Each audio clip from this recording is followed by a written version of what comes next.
और बढ़ता चला जा रहा था। अंत में उसने रोना और चिल्लाना शुरू कर दिया, लेकिन कौन बैठा था जो उसकी मदद करता? दूर दूर तक कोई गांव नहीं, ना आदमी ना आदमजात, बेचारा दोपहरी के सन्नाटे में तड़प तड़प कर।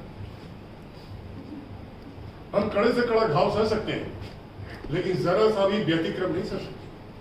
वही गठीला सा बाका नौजवान जो सांड को पोसो भगाए लिए जा रहा था, तत्वों के एक विरोध का वार न सह सका। कौन जानता था ये दौड़ मौत की दौड़ होगी? या कौन जानता था कि वो सांड ही मौत का रूप धरकर उसे नचा? या कौन जानता था कि वो जल जिसके लिए उसके प्राण ओठों पे अटके थे, उसके लिए विष का काम करेगा? घर वाले जब शाम को ढूंढते हुए आए तो देखे अनंत विश्राम में मग्न। 1 महीना हो गया, सब गांव वाले अपने अपने काम धंधे में लग गए। घर वाले भी रोज होकर सब्र किए, लेकिन वो विधवा के आंसू पानी, वो नित्य रोती रहती थी, आंखें चाहे बंद हो लिखी, हृदय नित्य रोता रहता था। अब इस घर में कैसे गुजारा? किसको देख के जीऊंगी? अपने लिए जीना या फिर महिलाओं को आता है या फिर लंपटों को? लेकिन अनूपा को ये कलम मालूम न था। उसे तो एक आधार चाहिए था जिसको वो सर्वस्व समझे, जिससे वो गुजारा हो सके, जिसको वो घमंड करे। घर वालों को ये मंजूर नहीं था कि इतनी जल्दी कोई दूसरा घर कर। इसमें घर वालों की बदनामी होती है। ऐसी सभ्य, घर काम में इतनी कुशल, लेन देन के मामले में इतनी चतुर और रंग रूप में इतनी सराहनीय स्त्री को किसी दूसरे के घर जाना उन्हें आसान प्रतीत हो रहा था। उधर अनूपा के मैके वाले उसके लिए कहीं बातचीत पक्की कर रहे थे। जब बातचीत पक्की हो गई तो अनूपा का भाई विदाई कराने आया। अब यहाँ ये होगा कि घर में खलबली मच गई कि विदा नहीं करेंगे, वो बोला लेके ही जाएंगे। गांव के लोग जमा हो गए, पंचायत होने लगी। ये तय हुआ कि अनूपा पे ही छोड़ दिया जाए, उसकी मर्जी हो जाए, उसकी मर्जी हो ना जाए। यहाँ वालों को विश्वास था कि इतनी जल्दी वो दूसरा घर नहीं करेगा। ऐसा 2-4 बार वो कह चुके थे, लेकिन इस बार पूछा गया तो तैयार हो गई। फिर क्या, उसका सामान तैयार हो गया, डोली आ गई, गांव भर की सारी स्त्रियां उससे मिलने आई। अनूपा उठी और अपने सास के पैरों में जाके गिर पड़ा और कहने लगी, अम्मा कहा सुना माफ करना, जी में था कि इस घर से न जाऊं, लेकिन क्या करूं, भगवान को मंजूर न था। सास बिया लोग बोली कि बेटी जहाँ रहो सुखी रहो, हमारी किस्मत ही फूटे हुए थे ताकि तुम्हें इस घर से जाना पड़ा। नहीं तो भगवान का दिया सब कुछ है, लेकिन जो कुछ नहीं है उस पर अपना क्या क्या है? अगर तुम्हारा देवर सयाना होता तो बिगड़ी बात बन जाती। अगर तुम्हारे मन में बैठे तो इसी को खिलाओ खिलाओ बड़ा करो, जब ब्याह हो जाएगा तो तुम्हारे ब्याह कर देंगे। यह कहकर सबसे अपने छोटे बेटे वसुदेव को बोली, क्यों रे भौजाई से ब्याह करेगा? वसुदेव की उम्र 5 साल से अधिक न थी। इस साल ब्याह होना था, उसकी बातचीत पक्की हो गई थी, गाँव था इसके।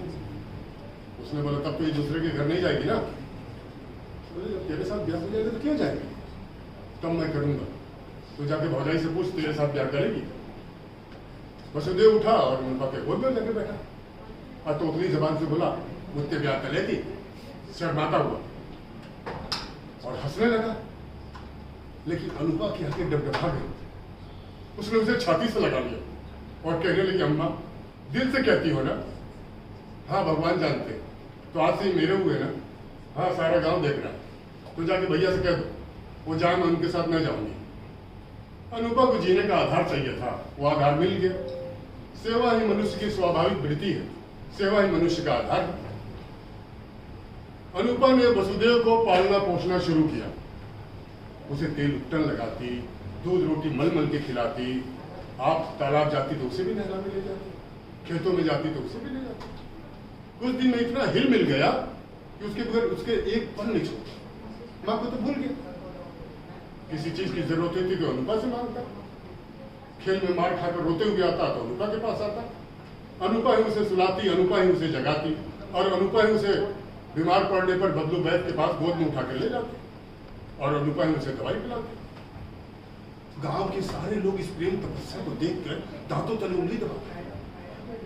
कोई बिरला ही था जो उस पर विश्वास करता था, नहीं तो सब यही सोचते थे कि 1-2 साल रहेगी और अपना कहीं दूसरा रास्ता चेत लेगी, इस दूध मुँहे बालक को देखकर कब तक रहेगी। लेकिन लोगों की सारी आशंका निर्मूल हो गई। अनूपा को किसी ने अपने व्रत से विचलित होते हुए न देखा। जिस हृदय में सेवा का सत्तोत्र हो, स्वाधीन सेवा का, उसमें वासनाओं के लिए कोई स्थान नहीं। वासनाओं का वार निर्मम, आशाहीन, आधारहीन व्यक्तियों पे होता है। चोर की अंधेरे में चलती है, मुंजारी में नहीं। वसुदेव को भी कसरत करने का शौक था। उसकी शक्ल सूरत भी मथुरा से मिलती जुलती थी, $1.5 वैसा ही था। उसने फिर अखाड़ा जगाया और उसकी बांसुरी की ताने खेतों में गूंजने लगी। इसी तरह 14 वर्ष निकल गए। अब अनुपा और वसुदेव की सगाई की तिथि नजदीक आने लगी। लेकिन अब अनुपा वो अनुपा नहीं थी जिसने वसुदेव को पति भाव से देखा। अब उसमें मातृ भाव ने जन्म ले लिया। वैसे भी बहुत दिनों से जैसे जैसे नजदीक दिन आ रहा था, वो उलझी रहती थी। अपने जीवन में इतने बड़े परिवर्तन की कल्पना से उसका दिल दहल उठता था कि जिसे बच्चे के भांति पाला पोसा उसके साथ ब्याह। बात सुनकर उसका मुख लाल हो जाता था। आज अनुपा और वसुदेव की सगाई की तिथि थी। घर में गाना हो रहा था, बाहर नगाड़ा बज रहा था, गांव के लोग, बिरादरी के लोग जमा हो गए। सहसा अनुपा उठी और अपने सास के जाके बोली कि अम्मा, मैं सगाई नहीं करूंगी। सास वो चट्टी होकर बोली, क्या कर रही बात बेटी, लोग सुनेंगे तो क्या कहेंगे, ऐसी बातें मत कर। लोग जो भी कहें अम्मा, जैसे 14 साल बैठे रही हूँ, इसे अभी भी बैठे रहूँगी। मैंने सोचा था कि मर्द के बिना औरत से नहीं रह जाता होगा, लेकिन भगवान ने मेरी इज्जत आबरू से काट दी। अब जब नई उम्र के दिन गए तो अब काहे का चिंता। वसुदेव का ब्याह कोई लड़की देखकर कर दीजिए। जिस तरह उसे पाला उसी तरह उसके बाल बच्चों को भी पाल लूंगी।